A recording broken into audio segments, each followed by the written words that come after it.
Hi and welcome back. Bolimo Joan, a 50-year-old, has narrated how her marriage of 15 years to a Kenyan pastor hit the rocks and eventually ended. The woman detailed that the man began to change 10 years into the marriage. Joan recalled how her husband would receive phone calls late in the night and would not want to be questioned about it. The woman recalled how she and her husband met and began dating shortly after a man broke her heart. She said that the man promised her heaven on earth. The two tied the knot in 2001 in a huge and lovely wedding. Joan said at this time she was nursing her youngest child, a thirdborn. She was running a business but had to close it briefly to tend to her baby first before resuming. Shortly after, Joan decided to employ a girl she had met in her church to help her with the business. Joan said, and I quote, "She was a very good girl and will even come to my home to help iron my clothes and help with other household chores." End of quote. Trouble started one morning when the girl did not report to work, which got her worried. Joan would seek advice from her husband about how to help the girl's parents find their daughter, and he would respond that they should pray for her. He was a pastor. After several months, the girl showed up at the church she and her husband were ministering at. She had a baby. It was then that the girl confessed in front of her parents that the pastor, Joan's husband, was the father of the child.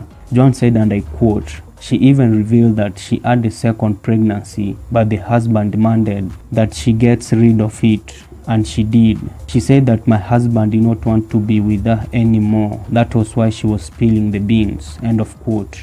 After much persuasion, the man also confessed to his wife and promised to change. Joan believed him and was determined to make it work. She forgave her husband.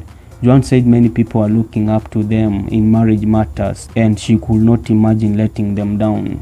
So she forgave him. At this point, the man's resources would be shared between the two houses, hers and the Househelps. Shortly after, the church crumbled because of several other scandals that followed. However, it turns out that the man did not change. Instead, he began dating several other women. Joan said that he even moved out of her bedroom and slept in a different room in the house. Girls would call him in my presence, yet I had no right to question him about it. She narrated saying the man began to disrespect her without a care. The man eventually moved out and left her with 8-month rental arrears. She found out after the landlord came knocking with auctioneers one day.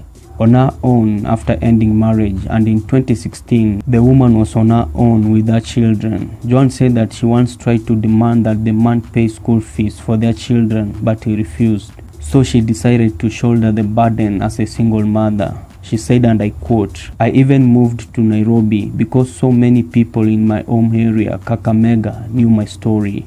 I felt I needed a clean start. Now I run a salon here in Nairobi." End of quote. Men are just men. Our only advice to fellow women is to do their part and take care of their husbands, but at the same time, they should never treat them as demigods. In our words, men are just men. They are human beings. Thanks for watching and don't forget to subscribe, like, share and comment.